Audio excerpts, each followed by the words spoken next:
Assalamualaikum warahmatullahi wabarakatuh. Waalaikumsalam warahmatullahi wabarakatuh. Alhamdulillahillazi ja'ala ramadhana syahra siyama lil mu'minin. Wassalatu wassalamu ala ashrafil anbiya'i wal mursalin sayyidina wa maulana Muhammadin wa ala alihi wa ashabihil mujahidin at-tahirin, amma ba'du. Ma'asyiral muslimin rahimakumullah. Dari jumlah 12 bulan yang ada dalam agama kita, yang dihitung sejak Muharram sampai dengan bulan Zulqa'dah, maka Ramadan mendapat gelar Sayyidus Syuhur. Sayyidus Syuhur artinya raja, penghulu atau tuan dari seluruh bulan. Apa sebabnya maka Ramadan ini dinamakan Sayyidus Syuhur? Sebab yang pertama, Ramadan dipilih oleh Allah menjadi bulan tempat di mana pertama kali diturunkan ayat-ayat suci Al-Quranul Karim. Allah tidak memilih Rabiul Awal, tidak Rajab, tidak pula Sya'ban misalnya, tetapi dipilihnya Ramadan untuk menjadi bulan di mana diturunkan ayat-ayat suci Al-Quranul Karim. Seperti yang dijelaskan dalam surah Al-Baqarah ayat 185, A'udzu billahi minasyaitonir rajim. Syahrul Ramadan allazi unzila fihi al-Qur'an hudan linnasi wa bayyinatin minal huda wal furqan. Bulan Ramadan, bulan di mana diturunkan di dalamnya Al-Quranul Karim, yang merupakan petunjuk dan jalan menuju petunjuk bagi orang-orang yang beriman. Oleh sebab itu, salah satu bentuk ibadah yang sangat dianjurkan di bulan Ramadan diantaranya ialah memperbanyak membaca ayat-ayat suci Al-Quranul Karim. Yang kedua, Ramadan disebut Sayyidus Syuhur karena di dalamnya ada satu malam yang bobotnya khairun min alfi syahr. Satu malam tetapi lebih baik daripada 1000 bulan. Itu dinamakan dengan Lailatul Qadar. 1000 bulan kira-kira 83 tahun. Nilai ibadah di malam itu lebih baik daripada nilai ibadah 83 tahun. Padahal umur orang sekarang kan jarang yang sampai 83 tahun. Bagaimana ini harus kita pahami? Ma'asyiral muslimin, sejak kita akil balik sampai kepada usia kita yang sekarang ini, kalau kita mau jujur bercermin, rasanya kita harus mengakui banyak dosa dan kesalahan yang pernah kita kerjakan. Kalau kita berbuat dosa selama 40 tahun, kemudian kita bertaubat 20 tahun lamanya, kalau menurut rumus dagang, ini kan belum tertutup. Dosa 40 tahun ditebus dengan taubat 20 tahun. Tapi haruskah dosa tidak terampuni? Allah subhanahu wa ta'ala maha penyayang. Disediakannya malam-malam yang istimewa, yang punya nilai khusus. Seolah-olah Allah berkata, hai manusia, kau tidak perlu putus asa. Bagaimanapun banyak dosa kau lakukan, bagaimanapun banyak kesalahan kau kerjakan, nih, aku sediakan satu malam khairun min alfi syahrin. Lebih baik daripada 1000 bulan yang disebut dengan Lailatul Qadar. Kapan sih Lailatul Qadar itu? Menurut Al-Imamul Ghazali, Lailatul Qadar itu adanya pada 10 hari yang akhir di bulan Ramadan, terutama pada malam-malam ganjil. Malam 21, 23, 25, 27, dan 29. Tapi orang yang ingin menemukan Lailatul Qadar, dia harus sudah berjaga sejak awal Ramadan. Jadi nggak boleh pakai ilmu ngincer. Tahu ilmu ngincer?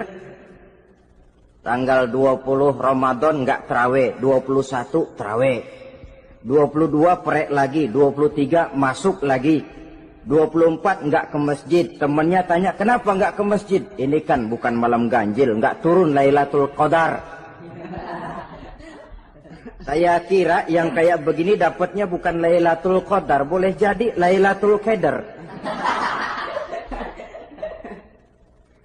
Orang yang ingin menemukan Lailatul Qadar itu, dia harus berjaga-jaga sejak awal Ramadan. Inilah di antara tugas kita, memanfaatkan waktu-waktu yang punya nilai istimewa. Itu ada dalam agama. Dalam setiap minggu ada hari istimewa. Dalam setiap hari ada jam-jam istimewa. Dalam setiap tahun ada bulan istimewa. Coba, dalam setiap minggu ada hari istimewa, hari Jumat. Dalam setiap hari ada jam-jam istimewa, sepertiga malam yang terakhir. Antara jam 2 sampai menjelang fajar di kala subuh, itu saat-saat istimewa. Di samping saat istimewa, Allah pun menyediakan tempat-tempat yang istimewa. Solat di Masjidil Haram, pahalanya 100.000 kali ketimbang solat di masjid-masjid lain. Begitu di Masjid Nabawi misalnya, ini tempat yang istimewa. Lailatul Qadar, waktu yang istimewa yang diberikan kepada kita untuk kita manfaatkan dengan sebaik-baiknya. Toh dalam kehidupan bernegara saja misalnya, kan pada setiap tanggal 17 Agustus, itu Presiden memberikan grasi, ampunan kepada para entah itu tahanan politik dan sebagainya. Ada yang mendapat potongan tahanan, waktu-waktu yang istimewa. Inilah sebab kedua, kenapa Ramadan dinamakan Sayyidus Syuhur. Sebab yang ketiga, Ramadan disebut Sayyidus Syuhur karena di dalamnya nilai kebajikan berlipat ganda adanya. Satu hadis menjelaskan, "Lau ta'lamu ummati ma fi Ramadan, latamannau an takuna as-sanatu kullaha Ramadan." Andai kata umatku tahu keistimewaan apa yang ada di dalam bulan suci Ramadan, niscaya mereka ingin agar sepanjang tahun isinya Ramadan saja. Apa sebabnya? Li'annal hasanata fihi mujtami'atun. Di dalam bulan Ramadan itu berkumpul segala macam kebajikan. Wa ta'atu maqbulatun. Segala perbuatan taat diterima oleh Allah. Wa da'awati mustajabatun. Segala macam doa dan permohonan dikabulkan oleh Allah. Wa dzunuba maghfuratun. Dan segala macam dosa diampuni oleh Allah Subhanahu wa ta'ala. Berlipat gandanya nilai kebajikan yang kita kerjakan di bulan suci Ramadan. Itu sebabnya seorang muslim dalam menyambut bulan suci Ramadan penuh dengan sikap kegembiraan. Kata baginda Nabi, "Man fariha bidukhuli Ramadan, haramallahu jasadahu 'alan niran." Siapa orang yang gembira dengan datangnya bulan suci Ramadan, Allah haramkan badannya dari api neraka. Gembira menyambut Ramadan artinya bagaimana? Apa Ramadan datang terus bakar petasan? Bukan. Pukul beduk? Bukan. Apa gunanya pukul beduk kalau nggak puasa? Apa gunanya bakar mercon kalau tidak melaksanakan ibadah di bulan suci Ramadan?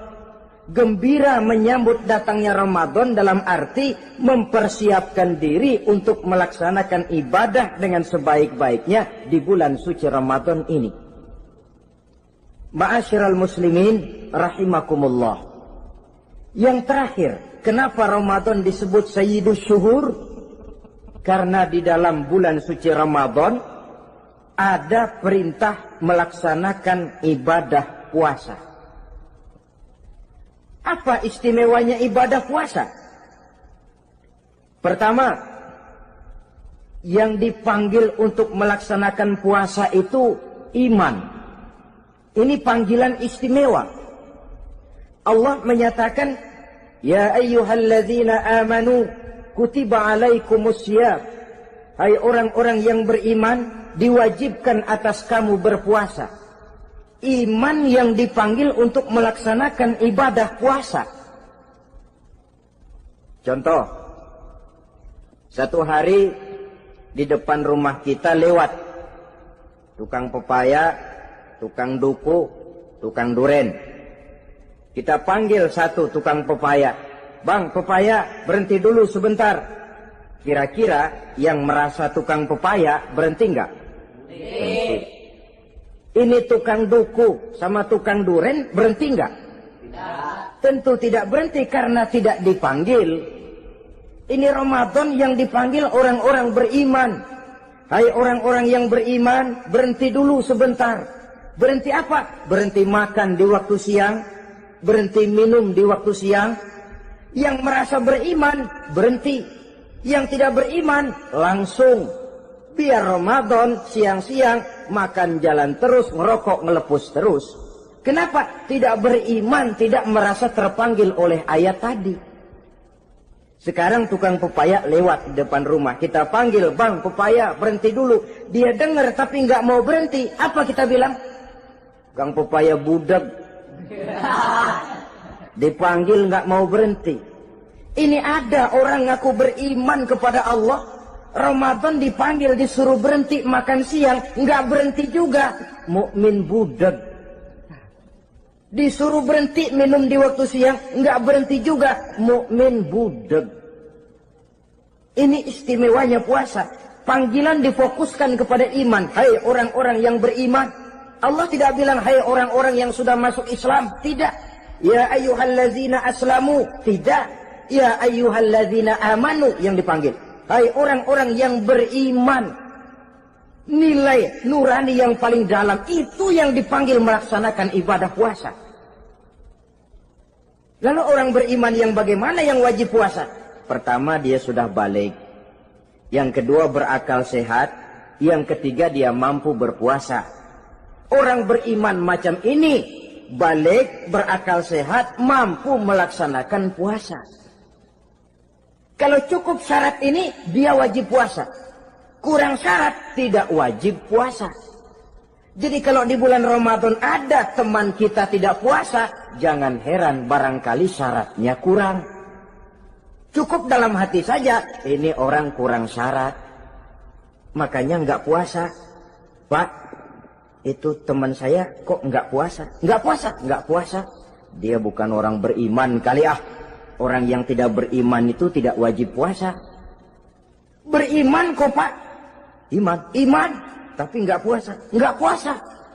Belum balik kali ah. Belum balik. Cuma badan doang gede. Bongsor kali itu. Belum balik. Sudah kok pak, sudah balik. Sudah balik, sudah. Tapi nggak puasa. Enggak. Gila kali dia ah. Gila kali sebab orang yang tidak berakal itu tidak wajib puasa. Waras pak dia tidak gila, tidak gila, tidak. Barangkali dia tidak mampu melaksanakan puasa karena terkena uzur syar'i. Ini keistimewaan puasa yang pertama yang dipanggil melaksanakannya iman. Keistimewaan yang kedua, oleh karena yang dipanggil iman, maka puasa dinamakan ibadah sirriyah. Ibadah rahasia. Kalau kita sembahyang, orang lihat kan? Lihat enggak? Lihat. Kita bayar zakat, orang tahu. Kita pergi haji, apalagi pergi haji, sekampung nganterin. Tapi kita puasa atau tidak puasa, yang tahu kan cuma kita dan Allah saja. Pura-pura sedekah, nggak bisa. Pura-pura sholat, ketahuan. Gerakannya mesti canggung. Pura-pura pergi haji, kemana perginya? Tapi pura-pura puasa, gampang. Namanya ibadah sirriyah. Bulan puasa, jam 8 pagi, makan. Keluar rumah, bibir lap yang kering. Jalan lemesin dikit. Ada angin, belaga miring. Temennya tanya, lo lemes amat, gue lagi puasa nih. Orang lain bisa dibohongi. Sebab puasa memang merupakan ibadah sirriyah yang tahu cuma kita dan Allah saja. Karena dia ibadah rahasia, puasa ini sulit terkena penyakit riya. Ibadah yang lain karena kelihatan orang, gampang kena penyakit riya, to show only. Salat karena kelihatan orang, gampang kena penyakit riya.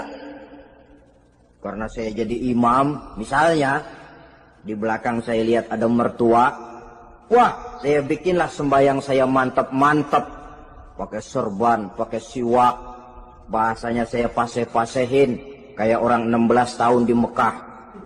Wah, ufolli warwal maghribi salasa raka'atin Allahu Akbar. Surahnya saya cari yang panjang-panjang, paling pendek sabbihis sama wadduha. Akibat apa itu? Riya, di belakang ada calon mertua.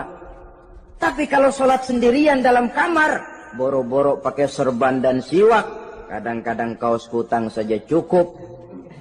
Surahnya jangan sabbih sampai wadduha, langganannya inna a'toinakal kautsar sama qul huwallahu ahad.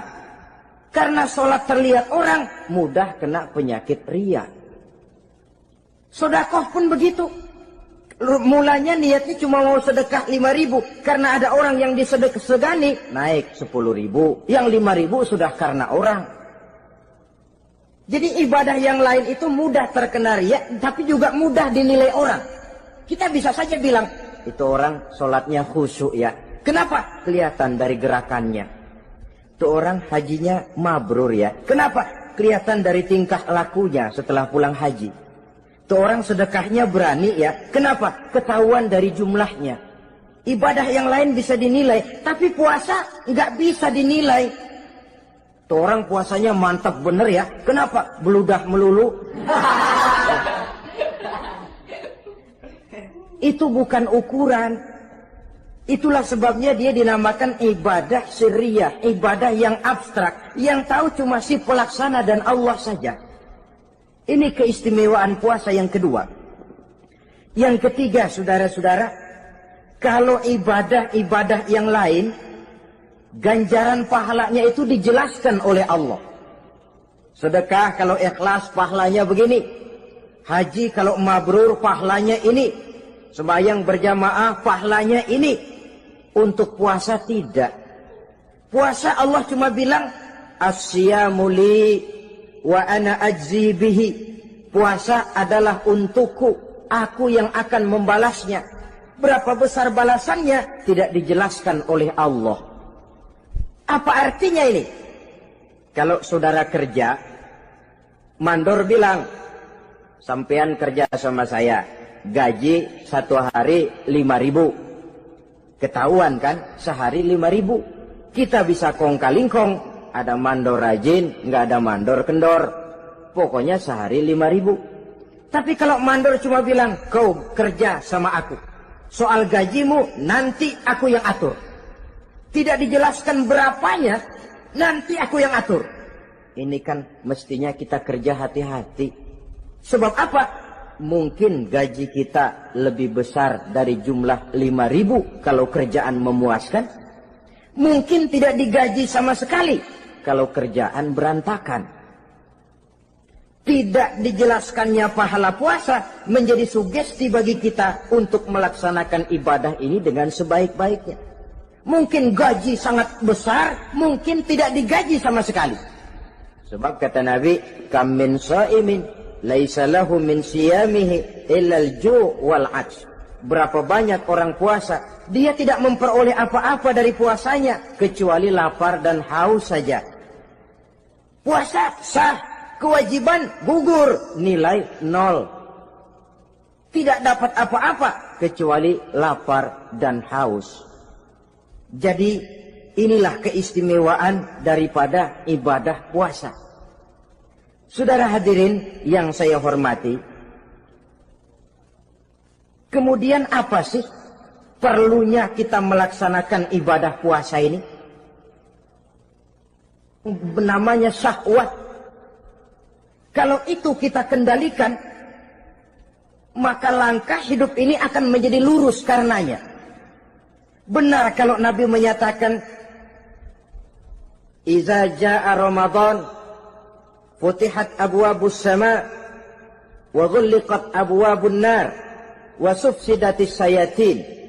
Apabila datang bulan suci Ramadan, dibuka pintu langit, dibuka pintu surga, ditutup pintu neraka, dan diikat setan-setan itu. Siapa yang ikat setan? Puasa kita. Dengan puasa kita mengendalikan nafsu. Kalau nafsu kita kendalikan, setan nggak berkutik. Jadi yang mengendalikan nafsu itu nilai puasa. Nafsu terkendali, setan terikat. Kalau puasa, kalau nggak puasa, setannya ngebludak. Jadi jangan digambarkan, wah kalau bulan puasa setan dirantai. Rantainya kayak apa?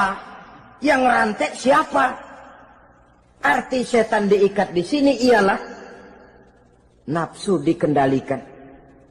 Dengan apa? Mengatur makan dan minum. Puasa kan sebenarnya logikanya mengatur perpindahan waktu makan dan minum saja. Apabila perut besar ini teratur demikian rupa, syahwat tidak menggelegak, dia terkendali. Dengan hidup pandai mengendalikan nafsu, iblis tidak berdaya dan tidak berkutik. Ma'asyiral muslimin rahimakumullah, Nabi bersabda, "La yu'minu ahadukum hatta takuna hawahu taba'an lima ji'tu bi." Belum sempurna iman kamu kalau nafsumu belum ikut apa yang aku bawa. Yang dibawa Nabi tidak lain daripada syariat, termasuk di dalamnya pelaksanaan ibadah puasa. Karena itu saya pesan kepada seluruhnya, jangan kalau puasa kayak orang ngancem. Siang bisa mengendalikan nafsu, tapi begitu maghrib berbunyi, nafsu sudah tidak terkendalikan lagi. Itu namanya puasa orang ngancem. Kayaknya, biarin siang gua tahan, ntar lo maghrib. Begitu maghrib berbunyi, sudah macam bendungan pecah. Semua isi meja pindah ke perut. Akhirnya, kalau siang dia setengah mati kelaparan, habis buka setengah mati kekenyangan. Dua-duanya jelek. Kalau sudah kekenyangan, yang enak kan ngukur balik. Tidur. Maghrib liwat, isya out, tarawih boten. Temennya nyamper ke masjid yuk tarawih duluan deh, gua kenyang bener nih. Kenyang. Berbuka itu yang bagus pakai etik ya. Etika buka itu, maghrib berbunyi, cukup seteguk air, 3 butir korma atau sepotong kue. Sholat maghrib. Selesai sholat maghrib, masuk ronde kedua. Waktunya agak panjang, makan ala qadarnya. Selesai makan, berangkat ke masjid, isya, tarawih. Pulang tarawih, masuk ronde ketiga. Waktunya panjang, mau habis-habisan juga nggak apa-apa. Tapi kalau begitu maghrib berbunyi, langsung dipukul 1 ronde, kita yang rubuh. Kekenyangan. Waktu siang dia sanggup mengendalikan nafsu, tapi begitu maghrib berbunyi, nafsu sudah tidak terkendali lagi. Asar pengaruh puasa tidak akan membekas dalam jiwanya. Siang jelas puasa, nggak boleh ngerokok. Begitu maghrib sampai imsak kayak lokomotif, kelebul nggak berhenti-berhenti. Tidak lagi sanggup mengendalikan diri, mumpung boleh katanya. Sampai pernah kejadian ada orang bangun sahur kesiangan, bingung dia waktunya tinggal dikit. Mau sahur dulu nggak keburu ngerokok, mau ngerokok dulu takut nggak keburu sahur, akhirnya bareng. Sebelah nyuap nasi, sebelah ngerokok. Itu macam mana rasanya kalau sudah kayak begitu? Padahal pengaruh daripada melaksanakan puasa akan terlihat dari sejauh mana seseorang dalam hidup mampu mengendalikan nafsu. Bukan pada waktu memang dilarang, tapi pada waktu diizinkan. Di situ yang paling kelihatan. Kalau waktu siang saudara mampu mengendalikan nafsu, itu jelas saja memang seharusnya orang puasa. Malam dalam keadaan makan boleh, minum boleh, masih mampu mengendalikan nafsu. Dalam arti makan dan minum pada batas yang wajar saja. Itulah yang dikehendaki dari melaksanakan ibadah puasa. Sehingga ibadah itu membekas dan ikut membentuk kepribadian orang. Sekali lagi, jangan cuma waktu siang saja bisa mengendalikan nafsu. Di waktu malam pun dalam kondisi yang memang dihalalkan, kita juga hendaknya mampu mengendalikan nafsu. Jadi inilah perlunya puasa yang pertama, supaya kita bisa mengendalikan nafsu. Yang kedua, puasa itu melatih kita hidup sederhana. Orang sufi mengajarkan, orang yang paling kaya ini sebenarnya orang yang hidupnya paling cukup. Sedangkan orang miskin adalah orang yang kebutuhannya kelewat banyak. Maka yang paling kaya, bahkan yang maha kaya, itu sebenarnya cuma Allah. Sebab apa? Dia nggak perlu apa-apa. Makin banyak keperluan kita, makin miskin kita. Coba orang puasa lihat. Kalau sudah jam 2, jam 3, itulah barangkali memang termasuk godaannya dalam melaksanakan ibadah puasa. Kalau jam 1 siang, jam 2 siang, jangankan makanan enak, nangka busuk kita lihat legit. Barangkali cobaan di dalam melaksanakan ibadah puasa. Tapi kalau sudah maghrib berbunyi, berbuka kita kena seteguk air, sepotong roti, 3 butir korma, kenyang rasanya. Kemana keinginan yang tadi begitu menggebu-gebu? Oh, bisikan nafsu rupanya itu. Makin dalam kita merenung, makin sampai kita kepada bentuk kesederhanaan di dalam hidup ini. Puasa membentuk pribadi seorang muslim untuk jauh daripada sifat tamak bin rakus alias rakah. Tamak itu berasal dari kalimat toma dalam bahasa Arab yang sifatnya sudah terukir dari hurufnya. Huruf to, tengahnya bolong. Huruf mim, tengahnya bolong. Huruf ain, mulutnya mangap, perutnya gede. Jadi orang tamak macam itulah. Apapun yang diberikan Allah tidak pernah ada cukupnya dan tidak pernah ada syukurnya.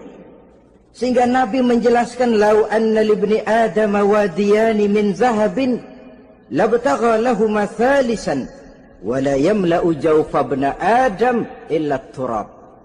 Andai kata manusia mempunyai 2 buah ladang yang seluruhnya emas, tidak usah kepalang tanggung, ladang emas, 2 ladang semuanya ladang emas, dia tidak akan puas, dia akan mencari lagi ladang yang ketiga.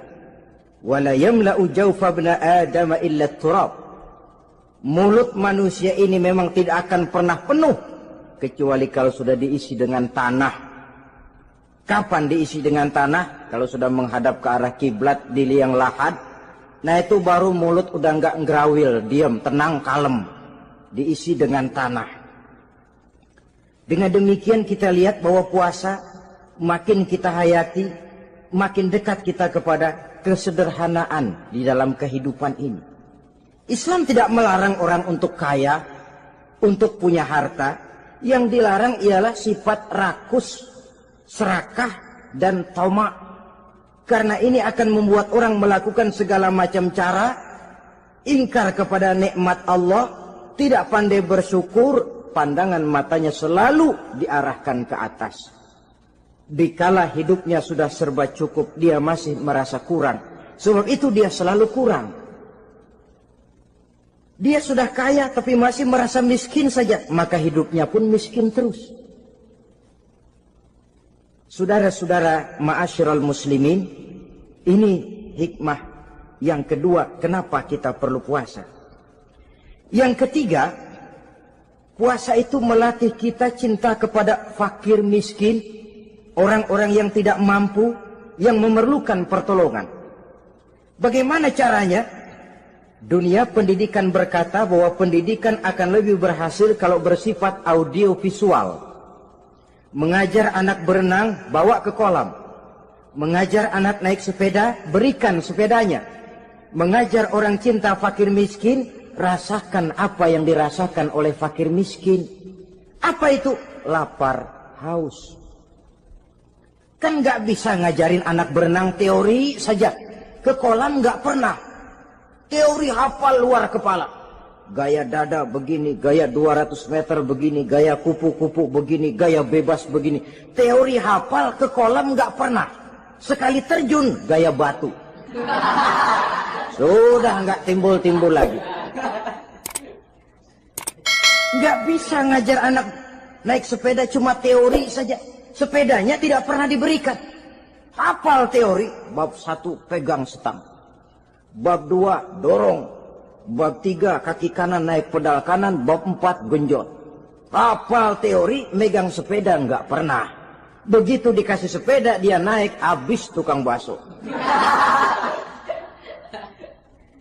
Pun mendidik orang cinta kepada fakir miskin tidak bisa cuma lewat seminar, kongres, penataran, indoktrinasi. Diadakan simposium, seminar, diskusi supaya orang cinta kepada fakir miskin, tapi yang bicara orang kenyang semua. Bagaimana hati ini mau peka? Islam itu nggak usah banyak teori lah. Rasakan saja lapar, haus, enak nggak? Kalau kau tahu lapar dan haus tidak enak, kau lapar haus cuma sebentar. Habis maghrib, laparmu hilang, hausmu hilang. Bagaimana saudara-saudaramu muslimin yang terkapar di kolong-kolong jembatan? Yatim piatu yang hidup terlunta-lunta. Perempuan-perempuan tua hidup miskin, anak pun banyak perlu uluran tangan. Lapangan kerja sulit, persaingan hidup makin tajam. Meringkuk mereka di sudut-sudut kehidupan. Beratap langit, beralas bumi, tanpa tahu kapan hidup dan nasibnya akan berubah. Di situ pekaklah hati untuk hidup tidak cuma buat kepentingan diri dan perut sendiri saja, tapi mampu memberikan pertolongan sesuai dengan kemampuan kepada mereka yang memang memerlukan. Sebuah hadis menyatakan, irhamu ahlal ardi yarhamkum man fis sama. Sayangilah apa yang ada di permukaan bumi, nanti yang di langit akan sayang kepadamu. Si kaya sayang kepada yang miskin lalu menolongnya. Yang alim sayang kepada yang awam lalu membimbingnya. Yang pemimpin sayang kepada rakyat lalu melindunginya. Yang di langit akan sayang kepada kita, akan turun rahmah berlimpah, akan tercipta keberkahan dan ketenangan dalam hidup. Tapi kalau sebaliknya, yang kaya malah nyantap yang miskin, yang pemimpin malah menggilas yang rakyat, yang alim malah membodoh-bodohi orang yang memang sudah bodoh, akan terwujudlah malapetaka. Bukan rahmah yang turun dari langit, tapi azab akan menimpa kita semua. Orang yang menghayati lapar, menghayati haus, akan timbul kepekaan sosial. Hidup tidak cuma untuk diri sendiri saja, tapi mampu melihat lingkungannya. Yang keempat, kita perlu puasa untuk menumbuhkan sifat jujur dan disiplin. Coba lihat, kalau tengah hari bulan puasa, andai kata saudara masuk ke dalam kamar seorang diri, saudara kunci dari luar, lalu saudara makan, tidak seorang pun tahu. Tapi kenapa itu tidak kita lakukan? Ada semacam perasaan malu. Malu kepada Allah. Iya, orang lain tidak tahu. Iya, manusia bisa saya bohongi, tapi Allah. Atau umpamanya waktu sholat zuhur, saudara sholat zuhur di masjid, umpama ketika ngambil air wudhu, giliran ke kemur, saudara korupsi dikit aja, telan. Jangan Nabi sumu tasihhu, berpuasalah kamu, badanmu akan sehat. Sebab apa? Saya katakan tadi, semua energi dihasilkan dari perut besar sini. Itu makanan yang kita makan, mulai dari keju sampai singkong, mulai dari hamburger sampai combro, masuk perut besar, digiling, lalu ditransfer ke seluruh tubuh oleh perut besar ini. Mekanisme kerjanya persis pabrik besar yang kalau kita hayati, Allahu Akbar, Fatabarakallah ahsanul khaliqin. Ini tangan supaya kuat kerja perlu vitamin apa? Kirim ke tangan. Mata supaya awas perlu vitamin apa? Kirim ke mata. Bibir supaya nggak pecah perlu vitamin apa? Kirim ke bibir. Oleh perut besar ditransfer ke seluruh tubuh. Sisanya yang nggak perlu keluar jalan belakang. Kalau perut besar ini terus-menerus bekerja, ibarat mesin diforsir, dia akan cepat rusak. Maka datang bulan Ramadan, perut besar itu jangan terlalu diporsir. Diberikan tenggang waktu istirahat. Sehingga Nabi memberikan jaminan sumu tasihhu. Berpuasalah kamu, pasti kamu akan sehat. Buktinya, orang mati kelaparan banyak. Tapi yang mati karena puasa, kalau puasanya betul, nggak ada. Maka Islam itu agama yang sesuai dengan fitrah ya. Buktinya apa? Puasa wisol itu bukan saja tidak boleh, tapi haram. Puasa wisol artinya puasa nyambung. Dari pagi sampai maghrib, sampai malam, sampai besok pagi lagi terus-terusan puasa. Haram. Karena itu bertentangan dengan fitrah. Islam tidak cukup dari waktu imsak sampai datang waktu maghrib. Kenapa? Menurut perhitungan itu sesuai dengan daya kemampuan maksimal manusia. Sudah diukur itu. Allah yang bikin manusia kok. Jadi kalau Allah perintah puasa, itu sudah dalam kemampuan daya tampung dari kapasitas yang dimiliki manusia. Orang mati kelaparan banyak, yang mati karena puasa nggak ada. Belum pernah saya dengar ada warta berita, sari berita-berita penting dalam siaran ini, gara-gara bulan puasa orang Islam pada mati. Nggak ada. Yang mati kelaparan banyak, tapi yang mati karena puasa tidak ada. Nabi menjamin sumu tasihhu. Berpuasalah kamu, pasti badanmu akan sehat. Ma'asyiral muslimin, kalau sudah tahu kita apa perlunya kita berpuasa, pembicaraan akan saya lanjutkan bagaimana seharusnya kita puasa. Puasa yang ideal itu yang bagaimana? Al-Imamul Ghazali menjelaskan, orang yang puasa itu ada 3 macam. Pertama, saumul awam. Puasanya orang kebanyakan. Orang macam ini merasa sudah puasa asal tidak makan, tidak minum. Puasa sudah. Pokoknya tidak makan, tidak minum, itulah puasa. Ini puasanya orang awam. Matanya tidak pernah puasa. Kupingnya tidak puasa, kakinya tidak puasa, tangannya tidak puasa. Ini puasa orang awam, kebanyakan. Hasilnya tidak mustahil seperti yang dikatakan Nabi tadi. Berapa banyak orang puasa tidak mendapat apa-apa dari puasanya kecuali lapar dan haus. Puasa sah, kewajiban gugur, nilai 0. Kan rugi ibadah semacam itu. Sebab jangan lupa, yang membatalkan itu kan 2. Ada yang membatalkan pahala puasa, ada yang membatalkan puasa. Bedanya apa? Kalau puasa batal, pahala jelas batal. Tapi kalau pahala yang batal, puasanya mungkin sah. Kewajibannya gugur, tapi pahala tidak ada. Kalau yang membatalkan puasa sih umumnya kita bisa jaga itu. Sebab apa? Masalahnya konkret, kelihatan. Apa yang membatalkan puasa? Misalnya makan dan minum yang disengaja walaupun sedikit. Batal.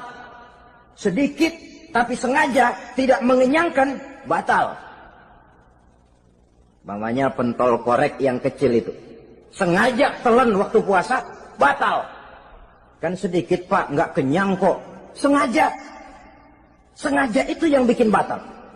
Tapi kalau tidak sengaja seperti lupa, itu tidak batal. Misalnya hari pertama puasa, habis sembahyang subuh tidur, bangun jam 8, lupa kebiasaan, langsung aja nyerbu ke dapur. Dapat sepiring setengah, ingat. Astagfirullah, lagi puasa, betul. Setelah ingat bagaimana? Yang masih ada di mulut keluarkan, berkemur, lanjutkan puasanya, sah. Perkara sepiring setengah yang udah kadang masuk bagaimana Pak? Itu rezeki. Lawang orang lupa. Lupa itu kan jenis yang ma'fu anhu. Jenis yang dimaafkan. Makan dan minum yang disengaja walaupun sedikit. Batal. Batal puasanya. Apalagi muntah yang disengaja. Batal puasa itu. Ukuran sengaja kan kita tahu. Apalagi hilang akal. Seperti gila atau pingsan. Batal puasa. Apalagi hubungan suami istri di waktu siang secara sengaja. Batal. Kalau sengaja. Kalau nggak sengaja, enggak.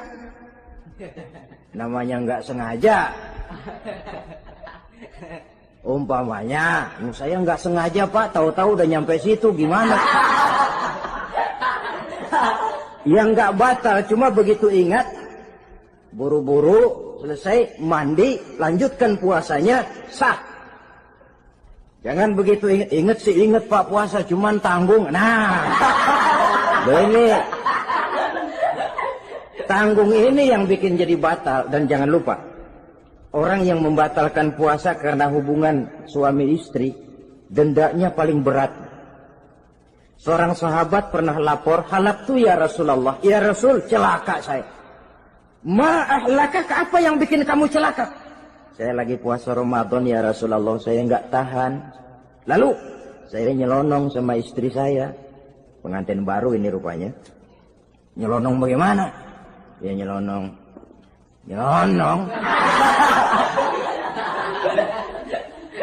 Melanggar dia, tapi jujur. Lapor. Kata Rasul, ya sudah, bayar dendanya. Dendanya apa ya Rasulullah? Bebaskan budak. Aduh, saya nggak punya budak ya Rasulullah. Tidak punya? Tidak punya. Puasa 2 bulan berturut-turut.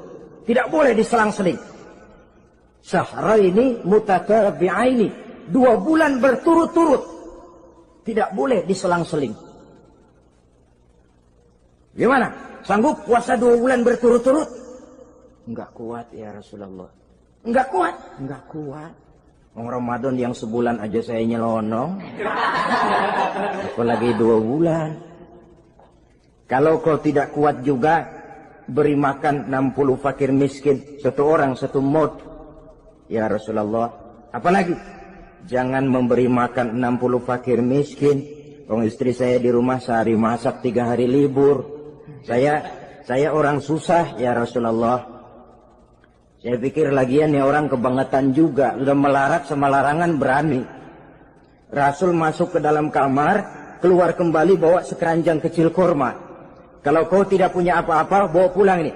Sedekahkan kepada orang-orang miskin di kampungmu sebagai pembayar dendamu. Ya Rasulullah. Apalagi? Di kampung saya itu yang paling miskin saya.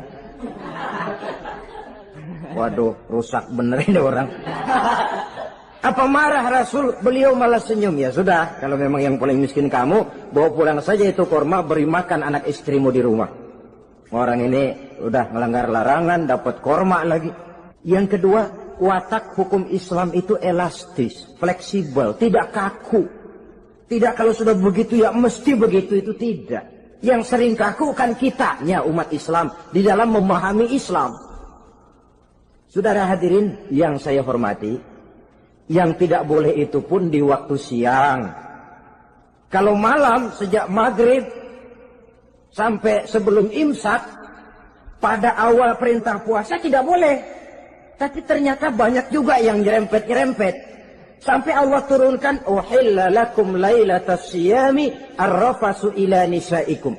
Dihalalkan bagi kamu pada malam puasa bergaul dengan istrimu. Jadi barangkali di antara pendengar ini ada yang pengantin baru, tolong sabarlah di waktu siang.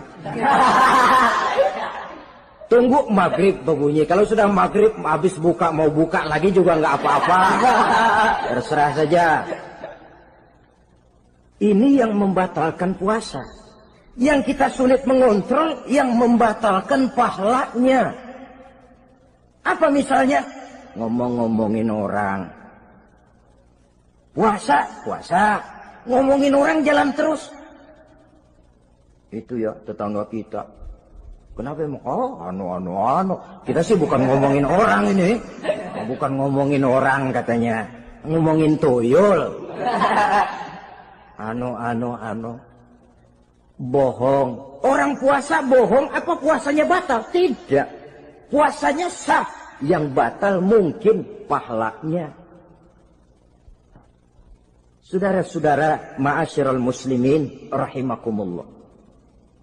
Mata, terutama di kota-kota besar, menjaga mata ini kadang-kadang kita nggak pengen lihat tapi kelihatan. Sebab itu memang yang tidak boleh ngeliatin. Kalau kelihatan lain, kelihatan itu kan rezeki. Orang kita nggak mau tapi kelihatan. Yang kelihatan itu sebentar. Kata Imam Ali, nazaratul ula laka wa tsaniyatu alaika. Pandangan pertama untukmu, yang kedua atasmu. Jadi begitu kelihatan, ya sudah. Jangan kelihatan tapi manteng aja enggak mau. Jadi mantengnya ini yang jadi urusan. Saudara hadirin yang saya hormati, dengan kata lain, berusahalah kita untuk puasa zahir batin. Itu yang pertama tadi. Puasa tingkatnya orang saumul awam disebut. Tingkat yang kedua, saumul khawas. Puasanya orang khusus. Bagaimana ini? Di samping tidak makan dan tidak minum, panca inderanya sudah ikut puasa. Matanya puasa. Kupingnya puasa. Asal ada diajak ngomong-ngomongin orang, maaf ya, kuping saya lagi puasa. Kakinya puasa, diajak jalan ke tempat yang tidak baik, dia bilang, maaf saja, kaki saya lagi puasa. Diajak nyolong, maaf, tangan saya lagi puasa. Tidak cuma sekedar tidak makan dan tidak minum, panca inderanya sudah ikut puasa. Sekurang-kurangnya, seperti inilah puasa kita. Zahir, batin. Nah, yang tertinggi disebut saumu khawasil khawas. Puasa orang khusus yang lebih khusus lagi. Ini sudah the first class ini. Puasanya orang fit. Bagaimana puasanya orang ini? Di samping tidak makan dan tidak minum, puasa panca inderanya, hatinya juga sudah ikut puasa dari seluruh keinginan yang selain Allah. Wah, ini kelas tinggi. Orang yang puasa macam ini, andai kata jam 3 sore dia berpikir, ntar sore buka pakai apa ya? Dia menganggap batal pahalanya. Kenapa? Masih mikirin makanan. Kalau kita kan bukan cuma mikirin, ngancem. Waduh, jam 5 di meja udah buderek es kopior, kelapa muda, cendol. Apa yang mau diminum lebih dulu? Tingkat yang tertinggi ini, hatinya juga puasa dari semua keinginan yang selain Allah. Idealnya, sekurang-kurangnya kita puasa zahir batin. Zahirnya menahan diri dari yang membatalkan puasa, batinnya mencegah diri dari yang membatalkan pahala puasa kita itu. Ma'asyiral muslimin rahimakumullah. Terakhir, Rasulullah sallallahu alaihi wasallam membagi bulan Ramadan itu menjadi 3 bagian. Sepertiga yang pertama, tanggal 1 sampai 10 Ramadan, masa turunnya rahmah. Turunnya kasih sayang Allah. Kalau istilah sepak bola, tanggal 1 sampai 10 Ramadan ini disebut babak semifinal. Babak penyisihan. Sepak bola itu kalau baru tingkat babak penyisihan, pesertanya banyak. Seluruh kesebelasan turun bertanding. Babak penyisihan. Ramadan tanggal 1 sampai 10, babak penyisihan. Putaran pertama. Pasaran puasa rame. Masjid musola full house. Meledak, tidak sanggup menampung jamaah yang tarawih itu. Yang tadarus meriah. Kenapa? Maklum babak penyisihan. Seluruh kesebelasan turun bertanding. Tanggal 1 sampai tanggal 10 Ramadan. Bila itu selesai, selesailah putaran pertama. Masuk putaran kedua, sepertiga yang kedua tanggal 10 sampai 20 Ramadan, masa maghfirah, masa turunnya ampunan dari Allah. Masuk babak semifinal. Sepak bola itu kalau sudah babak semifinal, itu kan sudah banyak kesebelasan yang masuk kotak. Maka 10 Ramadan ke atas, pasaran puasa mulai menurun. Yang enggak puasa mulai nekat. Yang tadarus sudah mulai sayup-sayup sampai. Sementara barisan orang sembahyang tarawih di masjid mulai mengalami kemajuan dengan pesatnya. Barisannya makin maju ke depan. Maklum, tidak semua kesebelasan tangguh. Ada yang sejak bertanding sudah berhitung. Kita sih bakalan kalah jelas, yang penting main aja dulu dah. Ada yang rajin ke masjid, motifnya lain, ada. Karena ikut-ikutan teman, karena malu sama mertua, rajin terawih. Karena nganterin, rajin terawih. Bayangnya paling belakang berdua lagi. Malah ngeledek begitu imam waladolin, dia di belakang nyaut asik.